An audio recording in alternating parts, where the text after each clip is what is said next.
साथियों नमस्कार, मैं राघवेंद्र त्रिपाठी आपके अपने YouTube channel RT success biology classes में एक बार फिर से स्वागत करता हूं। साथियों आज जिस टॉपिक को लेकर के आया हूं क्लास 10th और 11th दोनों में कॉमन टॉपिक है ह्यूमन डाइजेस्टिव सिस्टम, यानी कि मानव पाचन तंत्र, उसकी संरचना के बारे में बताएंगे और मानव पाचन तंत्र में किस किस पार्ट का अहम रोल है, बाकी किस किस ट्रैक से भोजन होके गुजरता है। तो इन सब चीज़ों के बारे में आपको इस वीडियो में बताने वाले हैं।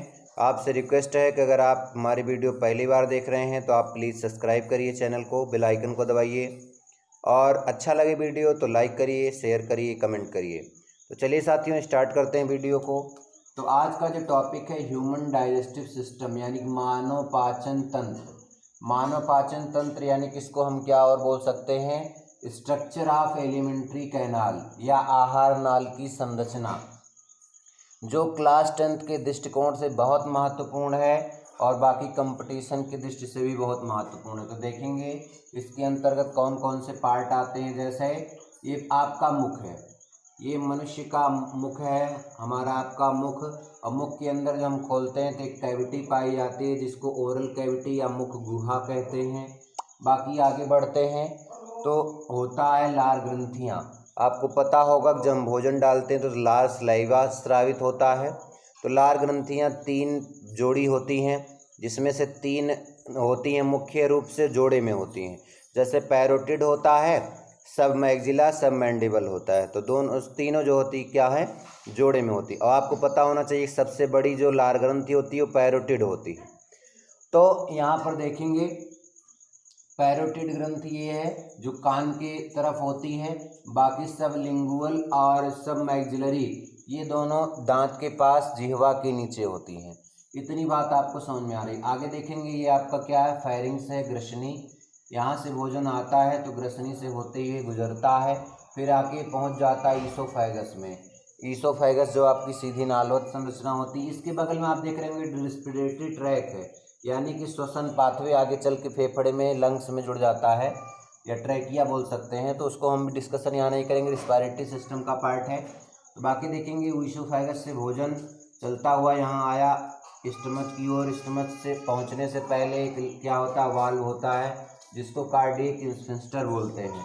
कार्डियक इंस्फिंक्टर ये वाल्व से गुजरता है और फिर भोजन पहुँचता है आमाशय में यानी कि स्टमच में। स्टमच में 3 पार्ट होते हैं, कार्डियक, फंडिक और पाइलोरिक। भोजन ये 3 पार्ट होते हैं। सबसे ज़्यादा प्रोटीन का पाचन जो होता है वो आपके स्टमच में होता है। तो यहाँ पर देखेंगे और इसके फिर आगे देखेंगे ड्यूडेनम, ग्रहणी से पहले का जो भाग होता है वो होता है पाइलोरिक इंस्फिंक्टर। ये भी एक वाल्व होता है जो भोजन को आगे जाने से रोकने का कार्य करता है।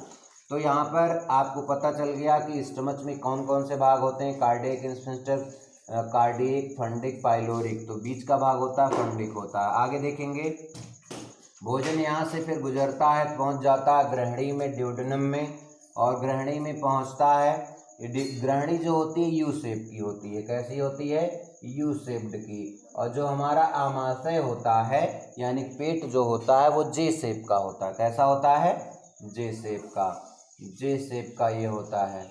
और ग्रहणी होती यू शेप या उल्टे सी शेप बोल सकते हैं आप।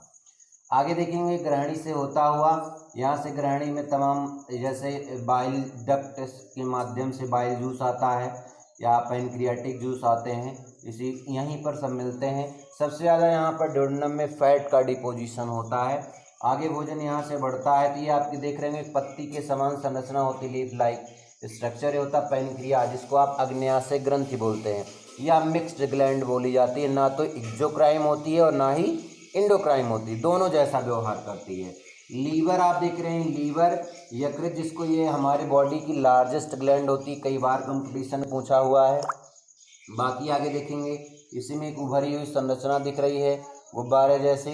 तो ये देखेंगे आप, ये क्या है, गाल ब्लैडर है जिसको पित्ताशय बोलते हैं। पित्त का क्या करता है, स्टोर करता है। आगे देखेंगे फिर क्या है, इसी यहाँ से जो बाइल डक्ट आती है, बाइल डक्ट है, यहाँ से आता है बाइल जूस। आगे यहाँ पर ऐसे चली आती है नलिका, यहाँ से भोजन आता है आपके कहाँ पर, बड़ी आंत से गुजरता हुआ पहुँचता है छोटी आंत में। तो ये जो आप देख रहे हैं छोटी आंत के 3 भाग मुख्य होते हैं, एक होता है ड्यूडेनम, दूसरा जेजनम और इलियम। ड्यूडेनम मतलब ग्रहणी, ग्रहणी और आपका यहाँ पर देखेंगे जेजनम और आपका यहाँ देखेंगे इलियम। ये तीनों भाग जो होते हैं स्मॉल इंटेस्टाइन छोटी आंत के होते हैं। किसके होते हैं? ये छोटी आंत के होते हैं। बाकी आगे देखेंगे ये जो मोटा भाग है। और एक चीज़ और जान लीजिए, सब हर चीज़ का पाचन कंप्लीटली फिनिशमेंट कहाँ होता है? स्मॉल इंटेस्टाइन में होता है। कोई भी भोजन होता है उसको पूर्ण रूप से पाचन कहाँ कंप्लीट हो जाता है? उसका होता है स्मॉल इंटेस्टाइन में। स्मॉल इंटेस्टाइन में क्यों होता है आगे देखेंगे। जैसे स्मॉल इंटेस्टाइन जो होती है यहीं पर सबका फिनिशमेंट होता है, रीअब्जॉर्प्शन होता है। तो आगे देखेंगे जो बड़ा सा भाग है, बड़ा सा भाग बड़ी आंत का है, तो ये मोटा सा होता है और छोटा होता है। स्मॉल इंटेस्टाइन की अपेक्षा ये मोटा होता है और छोटा होता है। इस बड़ी आंत में 3 भाग मुख्य रूप से होते हैं। सीकम होता है, कोलन होते हैं और रेक्टम होता है। 3 मुख्य भाग होते हैं बड़ी आंत के, सीकम, कोलन और रेक्टम। नोट करने की बात है। बाकी देखेंगे कोलन जो हो, सीकम, यहाँ पर आपको पता होगा कि सीकम सेलुलोज का पाचन करने में मदद करता है, क्योंकि यहाँ पर ये ज़्यादातर सेलुलोज का पाचन करता है, लेकिन ऐसा मनुष्यों में नहीं होता। छोटे बच्चों में कुछ मात्रा में होता है। बाकी जैसे दूध का पाचन आप देखते होंगे बच्चे ज़्यादा कर ले जाते हैं, लेकिन वयस्क उतना नहीं कर पाते। और बाकी ये पाया जाता है किसमें? जो कैटल्स हैं, पशु जो होते हैं, जो घास फूस या इत्यादि चीज़ें खाते हैं, तो वहाँ पर सेलुलोज पाया जाता है। तो उन्हें पाचन करने के लिए यहीं पर पाया जाता है। इनकी आंत में एक बैक्टीरिया जिसको मेथनोजन के नाम से जाना जाता है। कई बार नीट में भी पूछा हुआ है क्वेश्चन कि वह कौन सा बैक्टीरिया जो सेलुलोज को पाचन करने में मदद करता है, या गोबर गैस मतलब में कौन सा बैक्टीरिया है जो गोबर गैस बनाने में निर्माण करता है। बहुत इंपॉर्टेंट टर्म्स है। तो IPMT में पूछा हुआ है, नीट में पूछा, तो मेथनोजन होता है, लेकिन ऐसा मनुष्यों में बहुत कम होता है, कैटल्स में ज़्यादा होता है। कोलन जो होते हैं 3 पार्ट होता है। असेंडिंग कोलन, जैसे असेंडिंग मतलब ऊपर की ओर, आरोही क्रम में। आरोही क्रम का मतलब बढ़ते हुए क्रम में, बढ़ते हुए असेंडिंग। इधर ये जो एरो लगा हुआ है असेंडिंग कोलन ऊपर, और ये जो ऐसे में है ये आपका ट्रांसवर्स समानांतर कोलन है।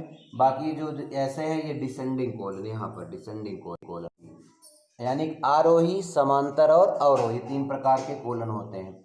तो बाकी यहाँ पर आपका रेक्टम है। रेक्टम से पूरा जब भोजन अवशोषित हो जाता है, सेमी सॉलिड जो मटेरियल होते हैं वो रेक्टम में आकर के यहाँ पर पहुँच जाते हैं, और फिर यहाँ से हाइपोथैलेमस के द्वारा नियंत्रण के बाद जो ये वेस्ट मटेरियल होते हैं इनके द्वारा बाहर कर दिया जाता है, सेमी सॉलिड होते हैं। तो बाकी इतना ही रहा इस वीडियो में। जैसे आप देखेंगे तो पूरा पाचन तंत्र को कवर कर दिया। बाकी कौन कौन सा पार्ट है, कहाँ कहाँ क्या क्या पाचन होता है। तो साथियों इस वीडियो में हमने जो भी था आपका डाइजेस्टिव सिस्टम डिस्कशन किया है। बाकी उम्मीद करता हूँ वीडियो पसंद आया होगा। अगर पसंद आया होगा तो लाइक, सब्सक्राइब, शेयर करना बिल्कुल ना भूलें। फिर मिलेंगे आपसे अगले वीडियो में, तब तक के लिए जय हिंद।